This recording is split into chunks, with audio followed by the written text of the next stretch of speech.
Broncos country. What is going on? Hope you guys are having a wonderful Thursday evening. This is a very special episode. We have a new guest on the show trying to collaborate with more and more of the great content creators of Broncos country, of Broncos land. And I am joined none other than by Strez from Broncos Hub. Strez, thanks so much for joining. How are you doing, man?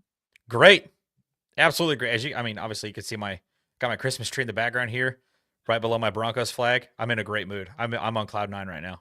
Dude, let's go. And you got to cherish this man because, guys, if you've never watched Strez's channel before, he's in one of the toughest cities to live in right now as a Broncos fan. God. Where are you living? How is that going right now? Yeah. So for those of you who haven't seen me or interacted with any of my content, I'm a self-proclaimed everyone's favorite Kansas City-based Broncos fan, and it is torture. It's torture. Especially after 2 weeks ago. It's freaking torture. Oh, dude, I bet. How long have you lived in Kansas City? Were you there for when we dominated them like this with Peyton Manning? Yeah, so I actually I'm from Arkansas. So there's obviously no pro teams in Arkansas. You can just kind of pick and choose whoever you want. But I had a ton of family that lived in the Denver area, in Loveland. They're just north of Denver. And when I was really young, I just got Broncos gear sent to me all the time. And so I was like, I'm just gonna be a Broncos fan. Fell in love with Terrell Davis. Wanted to be like Terrell Davis. Went to college to play football, and that's when I came to Kansas City. And I've been here basically full time since 2013. And yeah, the last time that we beat the Chiefs before last year, I was still in college, and I'm 30 now, so you can do the math on that one. But it was the game where Bradley Roby ripped Jamal Charles, returned it to the house. I got so excited, my nose started gushing blood everywhere because I was in a fraternity house filled with Kansas City Chiefs fans, and they all went silent. I went nuts, but ever since then, it's been just torture. Dude, it's been tough sledding, man. And so if there's anybody that deserves the newfound success our Broncos are on right now, it's definitely these long-suffering Broncos fans stuck in Kansas City. Hey, let's before we dive in and get into the preview of that, talking Raiders, I do want to say, guys, please go subscribe to Broncos Hub. Link to his channel is in my description. And like the video, subscribe. We're on our way to 2,000 by my birthday on Saturday. We got to reach there. I'm just a few away. So, that's exciting stuff. But Strez, what were you expecting this year, man? What were you expecting? I'm sure you were hyped about the Nix draft pick. But what were you expecting from this season, and what has been your general thoughts on the season so far at 6-5? Yeah, because I make YouTube videos about this, my expectations are on the internet, and I actually had the Broncos, I think, finishing the year at 9-8. That's what I'd had as well. I had genuinely high expectations because this is essentially the same football team that we had last year, but with a more productive quarterback and someone who is actually designed to be in Sean Payton's system. So I was maybe unearned overconfidence, but and obviously I was a little nervous after weeks 1 and 2, but then Bo started to pick things up and started to figure things out, and now we're sitting here the day after he just won AFC Offensive Player of the Week, FedEx Air and Ground Player of the Week, and then today just won AFC Rookie of the Week for the second straight week after winning Rookie of the Month in the month of October. So I love it's vindicating.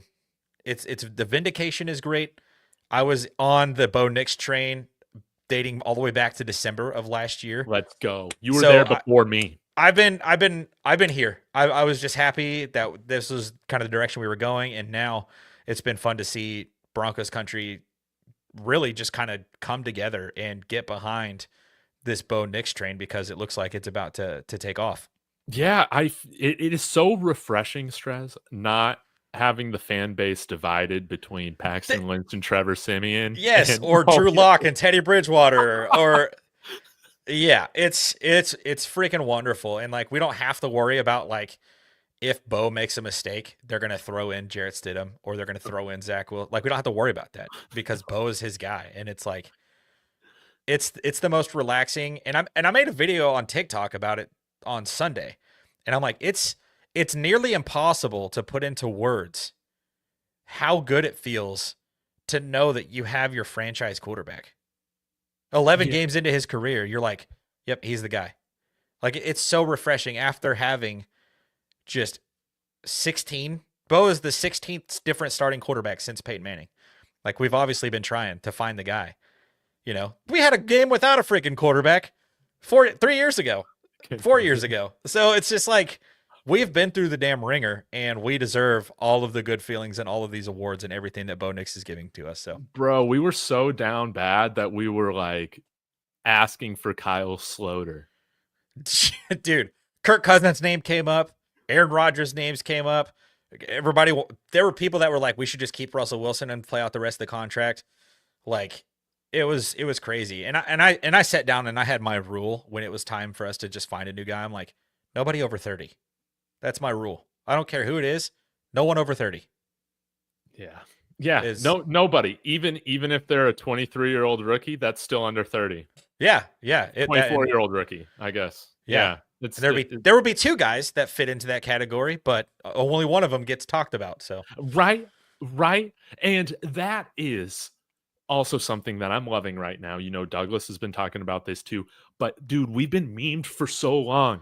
Yeah. We have been memed for so long. I mean, we're not the Jets. Like, we are not. Like, the Jets are in a territory of their own. And I mean, I don't even know what's going on there. I mean, Woody Johnson is like Jerry Jones on acid. Like, that is crazy, the details that came out about the Jets earlier this week. But anyways, I mean, we've been memed. I remember people making fun of us for hiring Sean Payton, saying that he wasn't serious about taking this job, all this, all that. Thank God the Penners bought this, or the Walton Penner Group bought this team, man, because I really do feel like they haven't been meddling. They haven't been overreacting.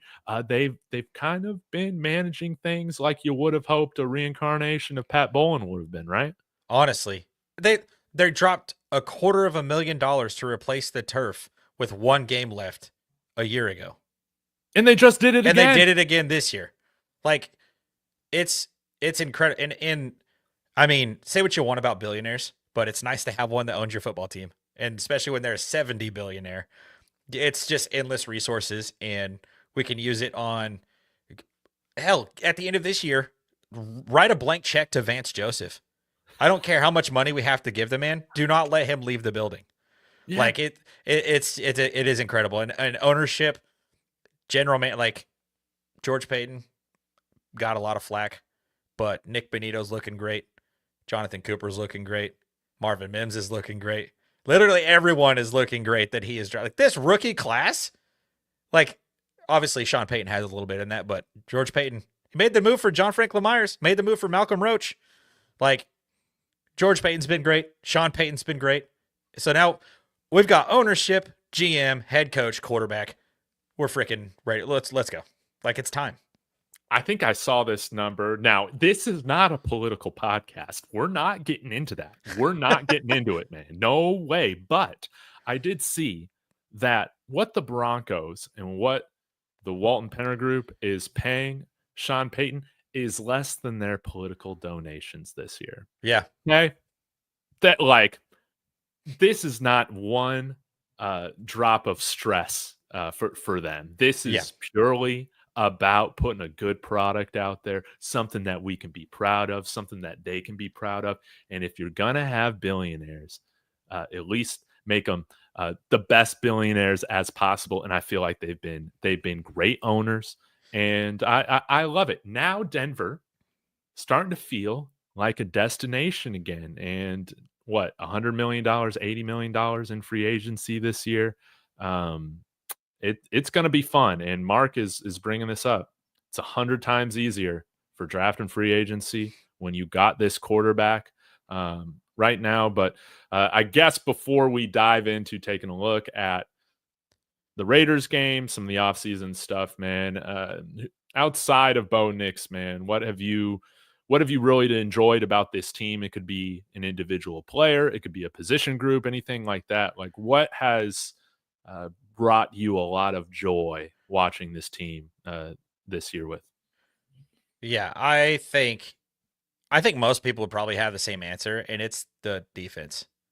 Yeah. Like the defense has been unbelievable, and we've been trying to find a nickname for the defense, and out of all of the people on the planet that could have come up with the perfect nickname for this Broncos defense, it was John Gruden. He called us the anonymous crush like a week and a half ago on his podcast where I don't know what he's doing on that podcast, but he called us the anonymous crush. I'm like, somehow that's the perfect nickname because we have one first round draft pick on the entire defense, but we lead the league in team pressures generated. We lead the league in average yards per play allowed. We have tied for second in sacks from Nick Bonito. He's got more sacks than TJ Watt does, and his name is Nick Bonito. No one knows who he is or where he went to college unless you're a Broncos. Like, it's this defense. Like, it's outside of Bo and Cortland Sutton's been incredible too. Thank you. He gets crapped on. He does, but he's got 4 games straight over 70 yards. And this is the best football he's ever played. Imagine pairing him with a quarterback worth a damn. Yeah, I actually know a guy who posted a video on YouTube talking about how this was going to be Cortland Sutton's best year because he's going to have a quarterback that's going to hit him in stride and he's going to get yak. Can't remember who. I think it was me actually who said those things. But yeah, it's the defense. Honestly, like every single person that rolls out there, like DJ Jones doesn't get enough credit, but the way that man has been able to stuff the run this year, all of our pass rushers, even the rookie Jonah Ellis, looking great.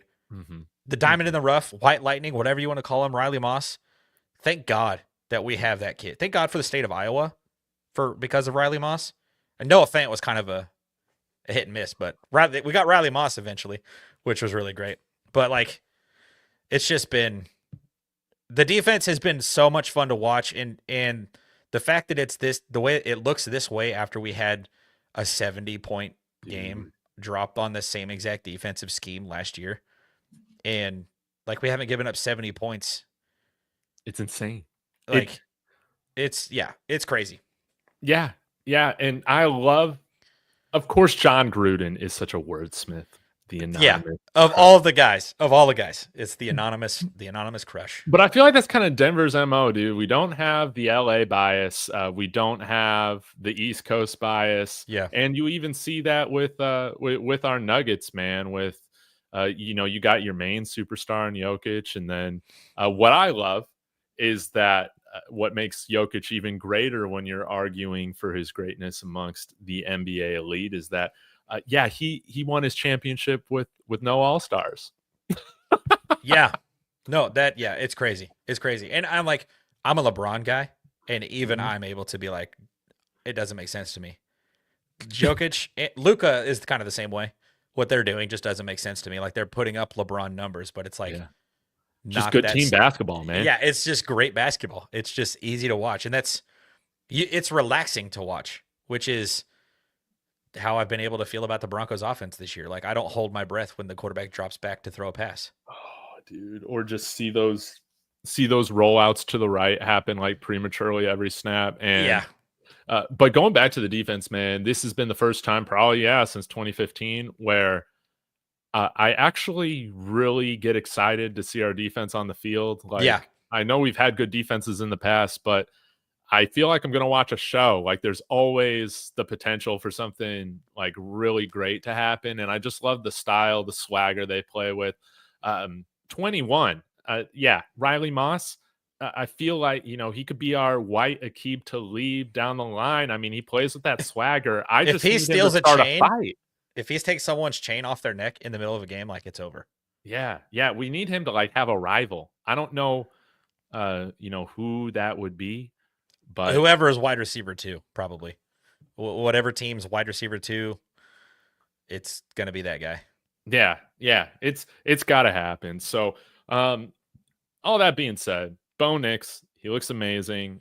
Everybody's getting memed who hated on him early, calling him Kenny Pickett. We've seen that. We've seen that on Twitter. All that. Those people don't know what they're talking about. Those people don't know about Bo Nix's fit within this offense, or really just how important having a competent play caller is for a rookie quarterback. I mean, You've seen what's gone on with the Bears. We'll see what happens with the rest of these guys.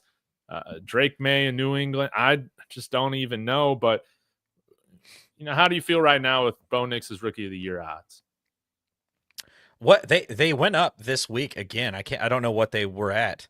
We just legalized sports betting in Missouri, so I'm like not all the way up to date with all the betting odds and everything. So I think he's at minus or plus 400 now. Let me see. And Jade Daniels, his odds dropped, I think, to like minus 400 maybe. Yeah, at least on this chart that I'm looking at, it like gathers all of them. So it's just an average. Jade Daniels as of the 19th was minus 525. 525. Bo Nix was plus 388, and then in third is Brock Bowers at 2,200. Yeah. Which that makes sense. Brock Bowers is everything for the Raiders offense, but yeah, I think the margin, and it's weird to me because Jaden Daniels didn't throw a touchdown pass in week 1 or week 2 either.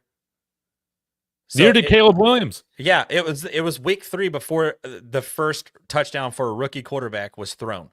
Yeah. But for some reason, that stat only matters when we're talking about Bo Nix, because everybody's talked about Jaden Daniels. Like, he performed so well the first half of the season. And I'm like, he performed well for like 4 weeks that Bo was not performing well. And Bo is having probably a way more complicated offense. I don't know what Cliff Kingsbury's offense looks like for Jaden Daniels there. It is not this offense that Bo Nix is. And that's what I'm saying. Like, there's no chance that it's as complicated, as wordy, as personnel dense as this Broncos offense is. And so, but then the entire month of October, Jaden Daniels didn't win Rookie of the Month. Bo Nix won Rookie of the Month. First 2 weeks of November, Jaden Daniels didn't win Rookie of the Week. Bo Nix won Rookie of the Week. Jaden Daniels hasn't won the Conference Offensive Player of the Week award yet. I don't think he's won one of the FedEx Air and Ground Players Awards of the Week yet.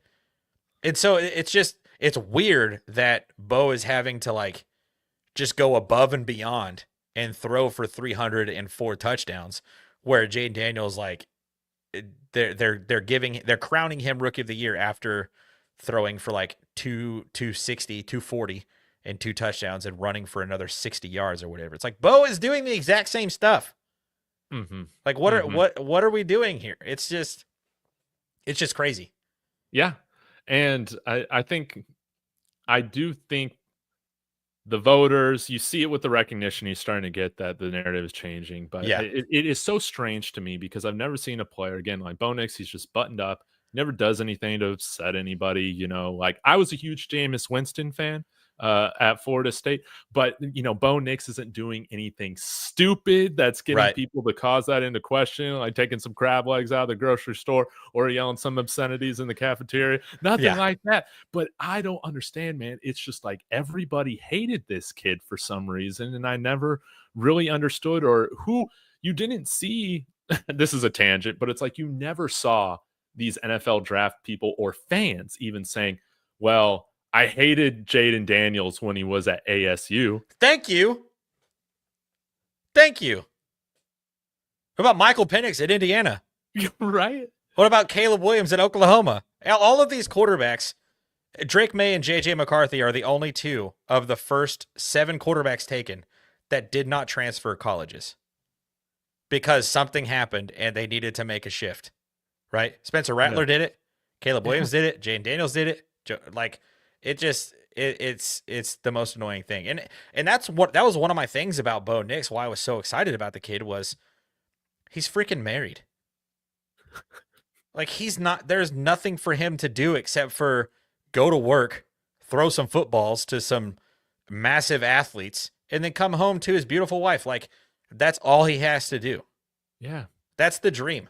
Like, he's not MILF hunting in New York City. No. And I mean, he's doing that in Denver now. He's much closer to much closer to his old stomping grounds of Utah while he's in Colorado now. But yeah, it's just like there is nothing dumb that would be done by Bo Nix because he is like he's already done it all. Like he's had the bachelor party, he's had the engagement party, he's gotten married, he's gone on his honeymoon. I'm assuming. I don't know if he went on a honeymoon or not, but I'm sure he did. He's rich. he's just like and he's there. Like mentally, he's there. The 65 starts in college, 65 games in college. 61. Like it's showing itself. It's so obvious now at this point in the season. And I don't know, it's weird that those kinds of things were being counted against him.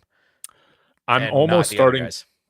I'm starting to get the vibe almost like in 2018. Now, I gotta say, I hope you guys are mainly coming from my channel for my, reaction to things, not necessarily how I always project things out, because I don't have a YouTube channel that goes back this far. But you know who I wanted the Broncos to draft in 2018?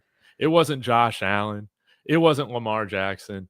It was Josh Rosen. Oh God. I wanted the Broncos to draft Josh Rosen, but you even see, man, like with what Lamar Jackson's done, being the last pick of the first round. Wasn't he the last pick of the first round? Like he's made all of these teams look so ignorant. And I think we might be on to something here with Bo Nix when it's all said and done, when this entire rookie class hangs it up years down the line.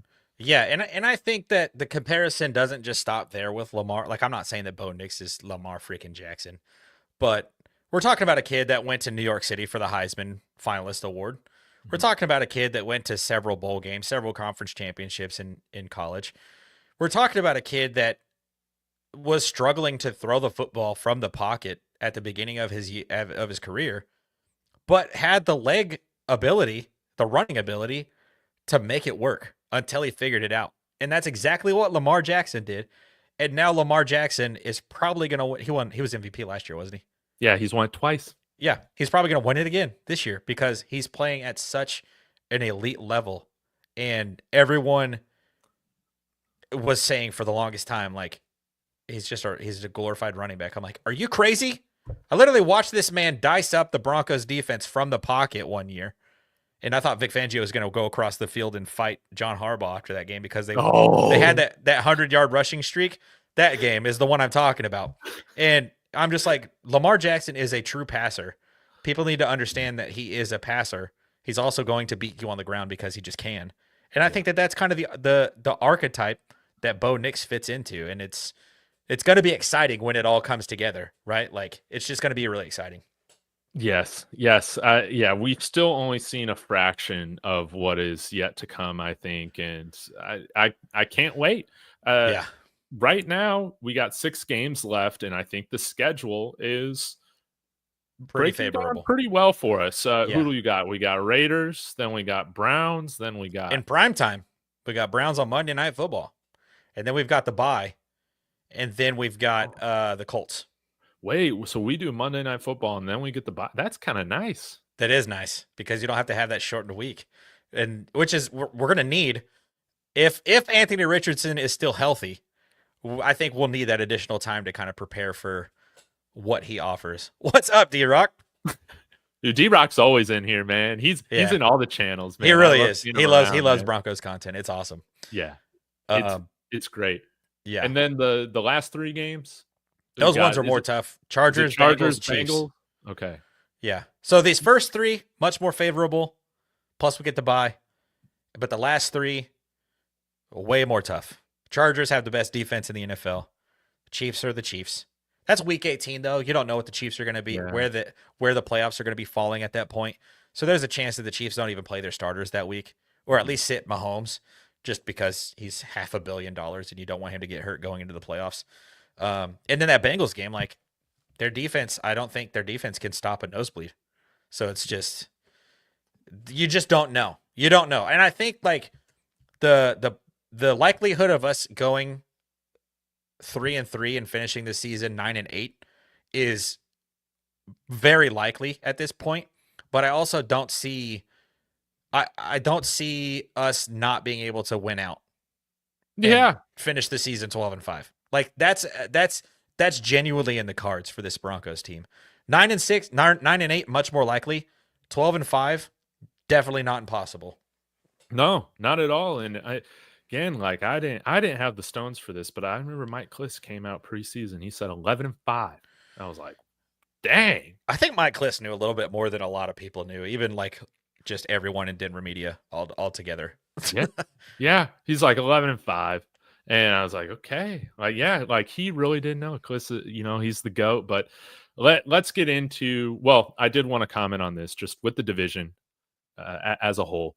I mean, this is a gauntlet. You got Andy Reid and Patrick Mahomes. Hey, Sean Payton, Bo Nix looking very pretty. Raiders we'll get to in a second.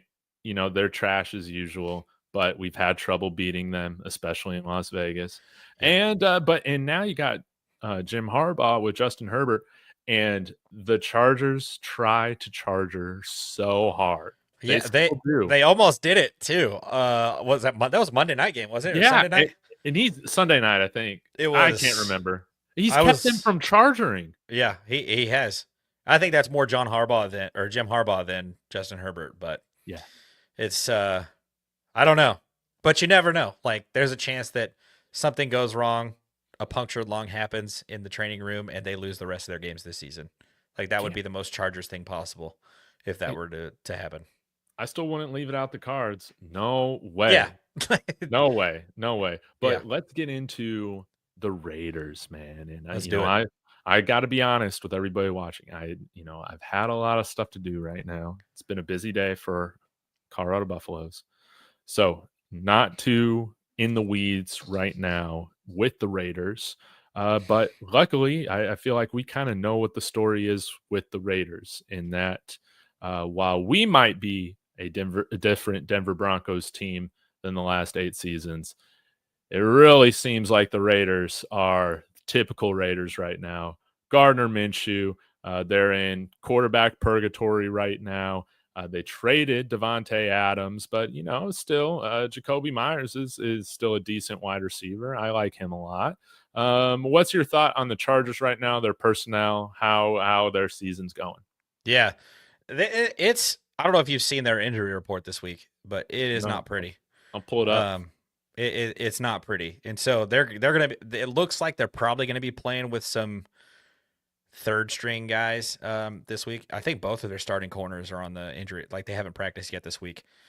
But I do think like it's Max Crosby and everyone else on that defense, and I think if you don't account for Max Crosby, you might have a long day. But offensively, like running back wise, I'm not concerned with what they're able to do on the ground, just because of the way that the Broncos defense has been playing. Mm-hmm. And especially with the way that the Broncos started the first game against the Raiders in week 5. I think that they're going to start faster on defense this time. And they have to have an answer for Brock Bowers. And I think that answer wears number 2. I don't know why we play with this idea of he can't cover the tight end every play. He should be covering Travis Kelce when we play the Chiefs every play, and he should just follow Brock Bowers all across the field the entire game this Sunday. I don't know why we'd play this game where it's like, well, let's just play the field how it lies. Like, no, Patrick Surtain is the best cornerback in the NFL. He should be following the best threat on the opposing offense. That's what we need to do. Dude, it was driving me crazy in our first matchup this year because, Brock Bowers really hadn't done much in his rookie campaign. But then it's like the first throw of the game. He's jump just ball wide over open. McMillan. Yeah, I was like, he's mossing him. He's jumping over dudes, like already looking like the next version of Travis Kelce. And I'm just like, of course. Which doesn't surprise me. I mean, like we all watched Brock while he was at Georgia. The kid was insane. And I'm pretty sure if the Broncos didn't take Bo Nix at 12, we were probably going to be taking Brock Bowers. And we would have been smart for taking Brock Bowers there, but obviously we were much smarter for taking the quarterback because there's a tight end in Penn State right now that looks really good. There's a tight end at Michigan that looks really good. So we can go get our tight end in this coming draft, or we can go get one in free agency this year. But yeah, Brock Bowers, he's really the only thing that you have to worry about on the Raiders offense. Like he's I think he's leading all rookie receivers with like 750 yards receiving this season, That's which is insane. as a rookie tight end. Like With that Aiden is O'Connell and Gardner Minshew throwing with to him. arguably the worst quarterback room in the NFL. Yeah, And it's probably the worst coordinator. I mean, I don't know how Luke Getsy got another job I don't after either. what he did in Chicago. Yeah, I don't either. I don't either. But yeah, he's Brock Bowers is the truth, and I think it would behoove the Broncos defense and Vance Joseph if we said, "Hey Pat, go follow Brock Bowers. Make sure he doesn't touch the football, and if he does, let it only be for like 11 yards, not some 47-yard touchdown where he just goes up and gets a jump ball or whatever." Yeah, and then like I said, defensively, like it's really just Max Crosby, Yeah, yeah. And which yeah. we had, was it Palczewski we had playing against him last time? Yeah, we had a backup tackle in that game. Yeah. Okay. So we're going to have McGlinchey. It's going to be interesting to see because, you know, we did give, or Sean Payton rather, gave Palczewski a lot of help and a lot of attention there with Max Crosby. But, man, I still, if you haven't seen this, go check out Tyler Columbus. He did a film room after the Raiders, just breaking down how all these offensive line calls were structured against the Raiders. It was really cool. I can't explain it very well, but he was breaking it down and just showing how like the line calls, it was all about Max Crosby. Sometimes you would have three guys. It has to making be sure that they're responsible. Yeah. There's There's a few teams that I think that the offense has to do that against, and the Raiders are one of them just because Max Crosby is unbelievable. You know, there's only a couple other guys that you can put out there in kind of that same conversation as Max Crosby. And unfortunately, we've had to play two, like TJ Watt as well this season. Yes. Like it was just unfortunate that was how the cards fell. And the fact that they were both so early in Bo Nix's rookie campaign was just like a kick in the gut. But I think playing those guys that early is another reason why we've been able to see so much growth from Bo this season. You know, starting out in Seattle against that McDonald-led defense, and then having to play the Steelers after that, and then eventually playing the Max Crosby defense. I think that's part of why Bo's looked as good as he is right now. And yeah. Falcons are, they're chopped liver compared to those defenses, especially. Yeah, now you can see the game slowing down for them. I want to get your opinion before we wrap up, Strez, on this Broncos offense and what you want to see against the Raiders, or, more so just in general as we go throughout the season. But you've alluded or mentioned earlier how, Marvin Mims, some of our other young guys, Vele, they're starting to get more involved, which is great. General thoughts on them, certain things that you've liked, maybe haven't liked. And I got a follow-up after that. But what have you thought about the weapons, including running back? Yeah.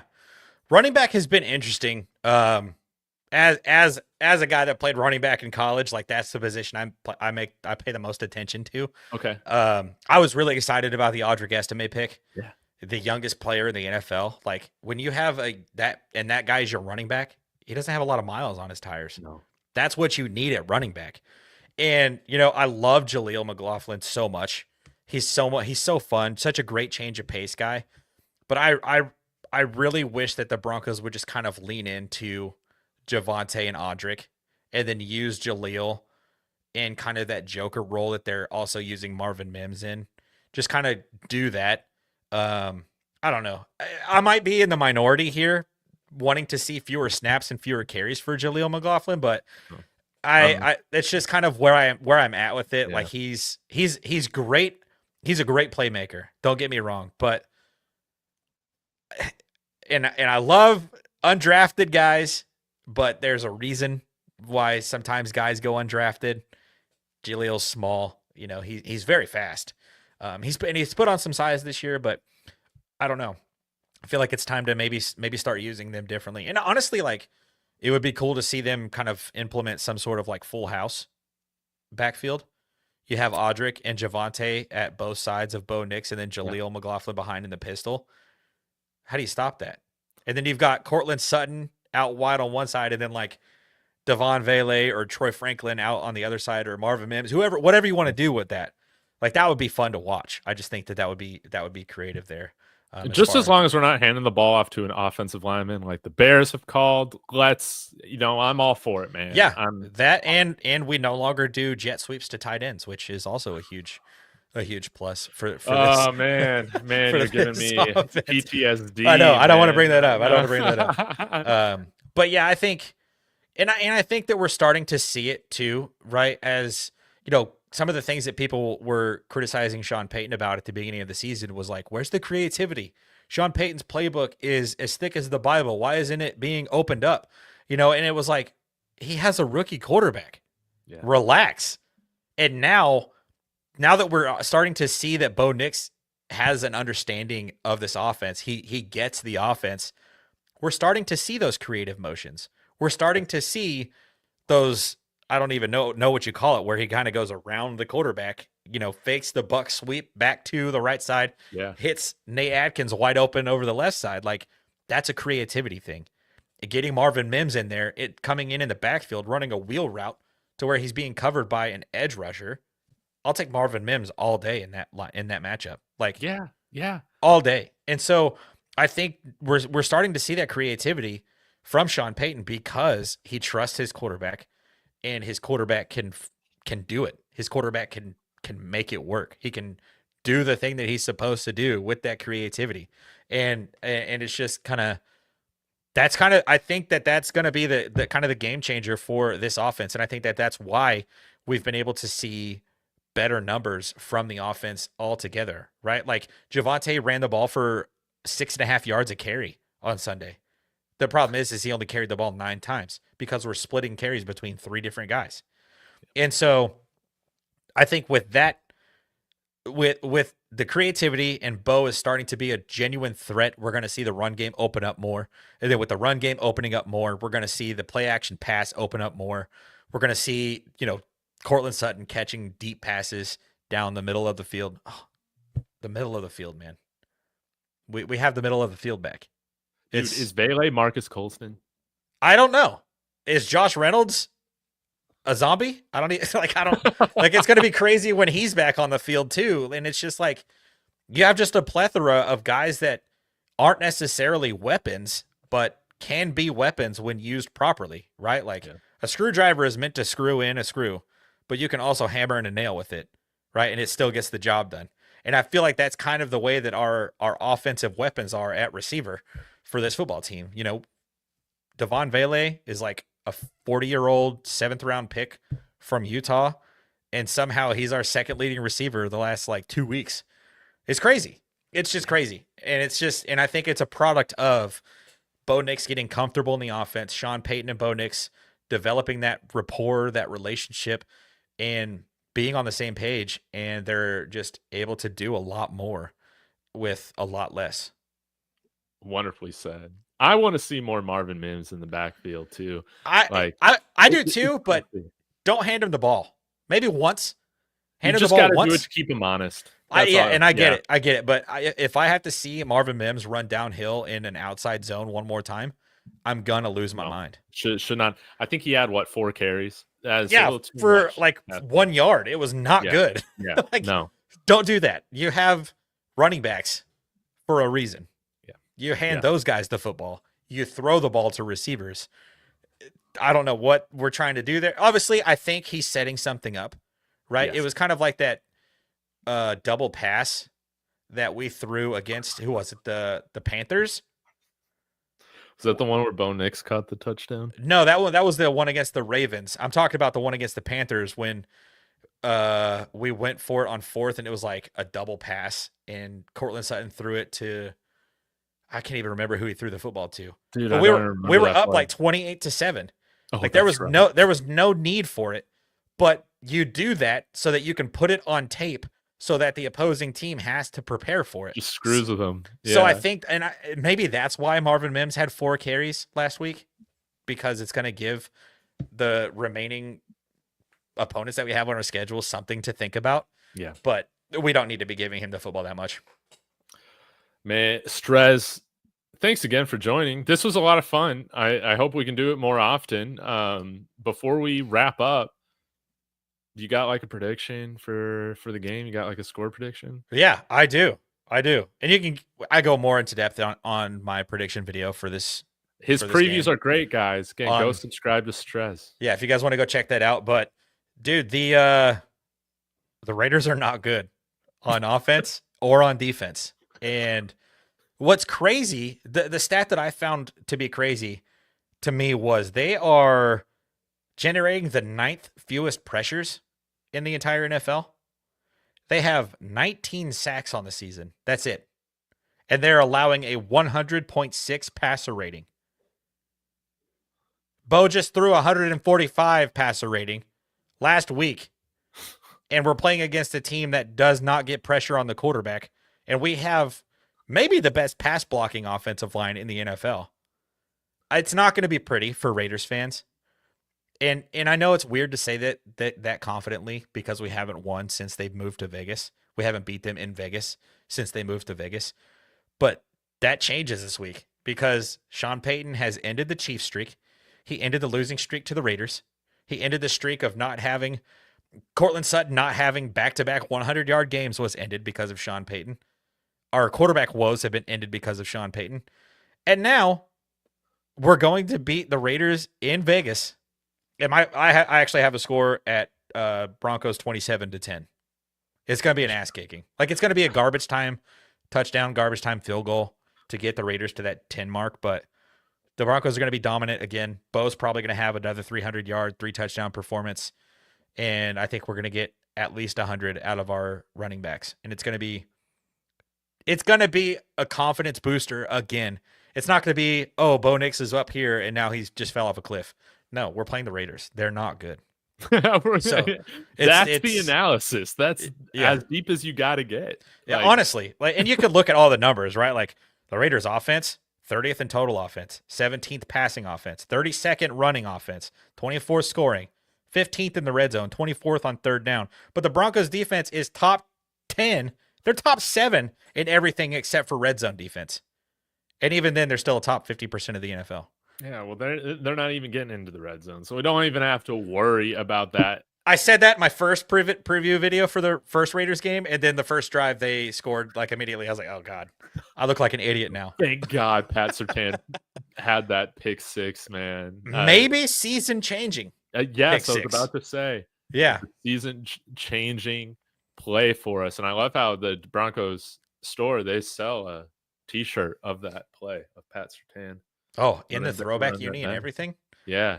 I might have to get my hands on that one. Yeah, it's like $30. So it's cool. But yeah, Sean Payton's in his bag. And you saw how we just absolutely dismantled the NFC South this year. You don't think he's going to try and start doing this against the AFC West? Like you said, it's got to start. It's got to start. It's got to start somewhere, right? And we've already beaten the Chargers. Not this year, but we beat them with Sean Payton, with Russell Wilson. Dude, we'll handle them. We'll handle them. I was going to say, hey, right now our offense is at the point where we are running plays to Nate Adkins and Lil Jordan Humphrey, and they're going untouched for touchdowns. Yeah, imagine what that's going to look like with CeeDee Lamb next year. T. Higgins, did you see that? Dude, reported? T. Higgins is leaving. I don't think CeeDee Lamb's going to be sticking around much longer. I don't like. Dude, Dallas is a mess, man. Dallas needs to blow it up. And obviously, I want some of that explosion. It used to be Dak Prescott that I just wanted to grab from that team, but now it's not that. It's their weapons. Dude, well, can we grab Jake Ferguson? That would be nice. There we go.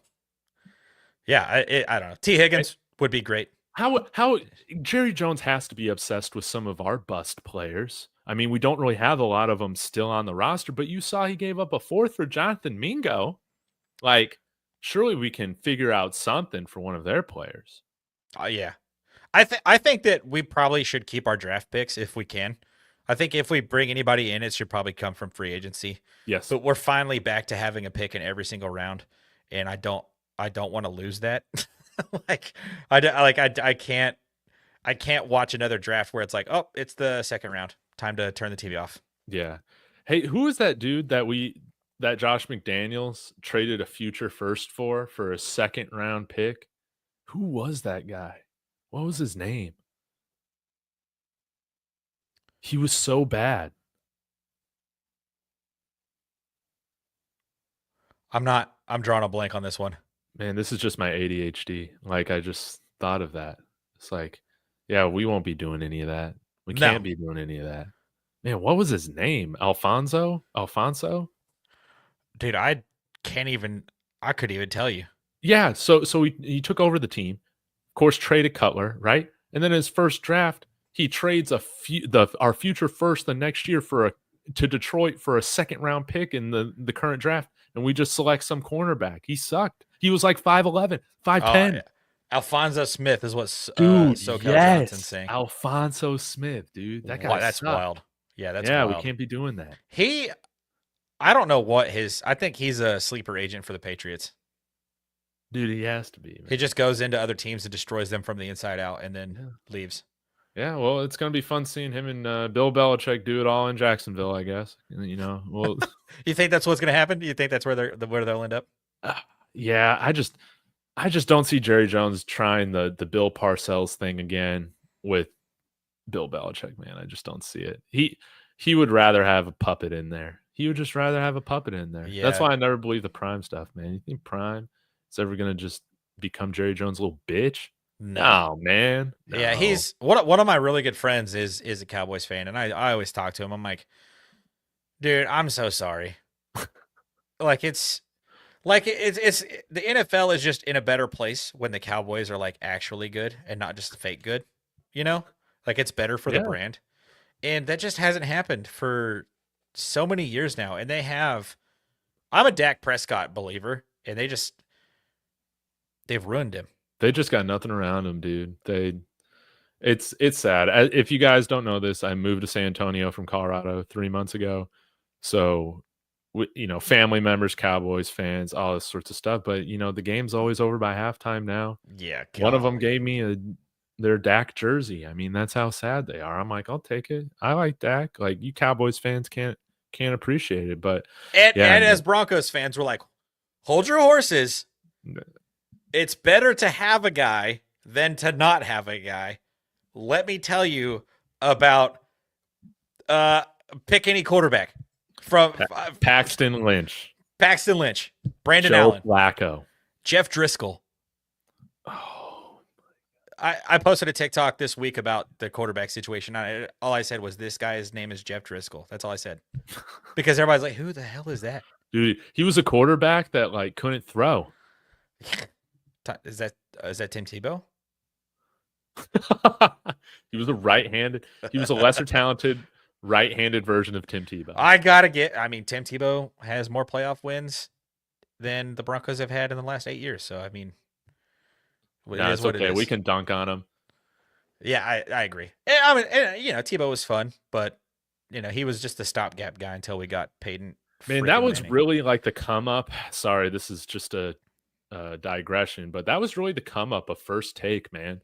I remember Skip Bayless getting on every single week saying, Jesus is doing his thing. He'd be saying it, and it was Tebow time was fun, man. Tebow time was unreal, man. Like the whole game was frustrating until the last 8 minutes. Dude, that's what these first few games this year felt like, and look where we are now, man. Yeah. That's true. I don't feel like the first few games like ever really felt out of control though. The first half, the first 3 quarters. But I definitely do see some of that similarity where it's like, oh God, is it just garbage time?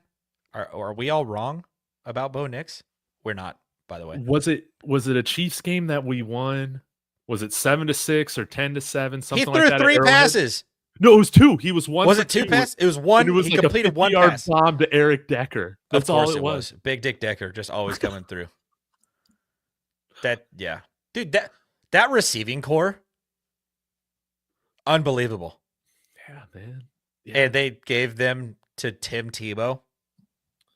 It should be a Peyton Manning was like, that's a war crime. I'm definitely coming here, man. Yeah, and I love listening to Shannon Sharp talk about like that moment when the news dropped that we were bringing in Peyton Manning, and I don't know if you've ever seen it. He like had a conversation with DT and Eric Decker, and I think Julius Thomas was the tight end at the time. He like brought them all together, and he's like, just so you guys know, things are going to be a little bit different around here. Like you need to do whatever he says. Listen to everything that Peyton Manning tells you. soak as much knowledge up of the game as you can, and it's about to be on and popping in here. Like that's basically is what he said. And I'm like, that if anybody's Yeah. going to tell you that, it's going to be Shannon Sharp, the guy that won so many Super Bowls, played with John Elway. Yeah. Oh, but dude, can you believe that John Elway and Bo Nix have not met face to face yet? Dude, man, let's talk about that because one, it's shocking. My friend on Twitter, I think sometimes he can kind of divide Broncos country a little bit, like any opinionated, but he's hilarious, dude. Respect my co's, dude. Yeah. Did you see his meme where I'm gonna pull it up, dude? But people are like, man, you can't be disrespecting Elway like this. But man, like this really is, man, like a moment where I just straight up died seeing John Elway do this, and maybe it was for the better, man, because whoever Elway's been having a relationship with, talking to, of all these quarterbacks post Manning, man, it hasn't worked out. But man, That's a good point. And he had a hand in a lot of them. Dude, this just cracked me up, man. I can't tell you. Yep. I can't tell you how painful this was seeing John Elway that did suck. Trophy down. That did suck. But then you remember what he did to the Chiefs while he was playing. And then you remember that Patrick Mahomes is retribution for what John Elway did to the Chiefs while he was playing. That's true. But yeah, that moment killed me. My friend Garrick, he's a big Chiefs fan, and so, dude, he sends this shot to me all the time, man. He's always dunking on me. Said this was the worst moment of my life right here. Like that's how it was, man. Honestly, that was tough. But yeah, it is. It just is shocking that they haven't had a chance to connect yet. For better or for worse, like it's just shocking that like the original face of the franchise and the new face of the franchise like haven't interacted yet. Like that's crazy to me. Yeah, it is kind of surprising because you think like Elway would like be at the games or still poking his head around in practice and every now and then. But yeah, just showing up, kind of.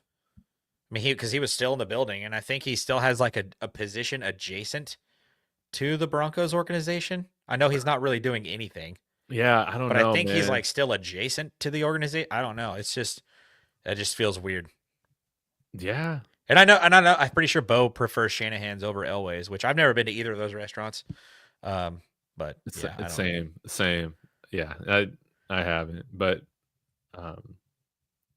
yeah, didn't one of them close down? I have no idea. I've literally been in the city of Denver and not in the airport once in my entire life. Like I've never been to a Broncos game. I've never even been to a pro football game. I played the game for 17 freaking years, and I've never even been to an NFL game. Like, it's crazy. Dude, I've been to 2 Broncos Chiefs games in Arrowhead in my life. Dude. You're insane for that. I commend you. These fans are insanity. I don't Dude, like them. I can't handle being around them. They throw beer on small children. It's crazy. I can't do it. Dude, it was. And I have too loud of a mouth. I have too loud of, like, I will say something that will get me killed. Dude, guaranteed. I went to both of those games. One was in November, one was in December. They were miserably cold. Like, didn't it snow? Are those the 2 games you're talking about? One of them, because the Drew Lock era, isn't it? No, it was before that. So this was a long time ago. Oh, okay. So one was Josh McDaniels' last game he ever coached for the Broncos. Okay, yeah. So I think we had Kyle Orton, or maybe it was the second to last game. It was bad, it was ugly.